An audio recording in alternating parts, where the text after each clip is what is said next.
сәлеметсіздер ме? Мен номер 15 гимназияның 10 А сынып оқушысы Мұратбаева Ақботамын. Менің ғылыми жобамның тақырыбы Қозы Көрпеш Баянсуы жырындағы жер суаттары. Менің жасаған жобамның жоспары: кіріспе, бірінші бөлім, екінші бөлім және қорытынды және әдебиеттер тізімі. Кіріспе: зерттеу тақырыбының өзектілігі.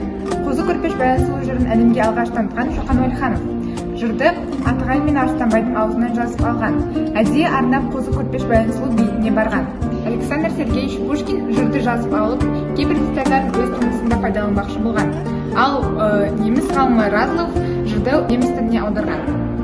Зерттеудің мақсаты мен міндеттері: Қозы Көрпеш Баянсуы лиро-эпостық жырындағы жер су атауларын зерттеу барысында жырдағы жер су атауларына байланысты жыр жолдарынан үзінді алу. Жырдан алынған үзіндідегі атаулардың топонимиканың қай саласына жататынын іздеу. Жырдағы аронимдер, айконимдер, гидронимдерді анықтап көрсету. Жырдың этимологиясын, морфологиялық тұлғасын, лексика-семантикалық мағынасын жан-жақты ашып көрсету. Бірінші бөлім: жырды зерттеген қазақ ғалымдары: Ысқақ Дүйсенбаев, Шоқан Уәлиханов, Мұхтар Әуезов, Қажым Жұмалиев, Мәлік Ғабдуллин, Әуелбек Мұратбаев, Әлкей Марғұлан, Мәшһүр Жүсіп Көпеев, Әбдірахманов.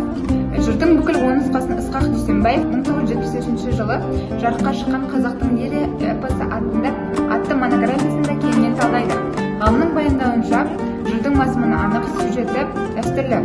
Жыр қозының қодар қолынан өліп, баянның қодарды айдаламен өлтірумен аяқталады. Мұхтар Әуезовтің Қозы Көрпеш Баянсуы жырының 1939 жылы жарық көрген Батырлар жырының бірінші томында жарияланған. Қозы Көрпеш Баянсуы жырындағы аронимдер: тау және тауға байланысты орфографиялық терминдер орталық Қазақстан топонимдер құрамынан Шығыс Қазақстан облысындағы мына төмендегі аронимдер кездеседі. Ақбастау Шыңғыстай тауларының солтүстік батысында, Ақжатау Шыңғыстай тауларының оңтүстік шығысында, ал Бәйтеректау Қалба тауларының солтүстік батысында орналасқан. Тарбағатай сөзбе-сөз алғанда тарбаған және тай. Тарбаған көне түркіше суыр деген сөз, ал тай деген тау, яғни Сорлытау деген мағынаны білдіреді. Жырдағы тағы да бір жер су атаулары: Семей, Қатынсу, Жар, Мақанышы. Қозы Көрпеш Баянсуы жырындағы айконимдер. Жыршы тарапынан жаңадан қосылған оқиғалар туралы Мұхтар Әуезовтің зерттеуінде жырдың басында Сынабай, Жанақ, Бекбау сияқты айтушылардың аты көрсетіледі. Олар Қарабай мен Сарыбайдың көшіп келген елі Балталы екенін айтады. Қозының жұрты да Балталы болып шығады. Жер су, адам, ел аттарын жырау мүлдем жаңартып алады. Мәселен, Семей, Лепсі, Ожар дейтін сөздер ерте шыққан ұғымдар.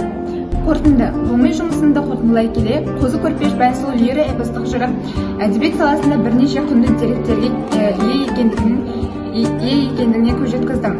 Жырда Қазақстан территориясындағы жер су атауларының көрініс тапқанын байқалған. Жырда жер су атауларымен қоса қазақ халқының тұрмыс тіршілігі де бізге жақын.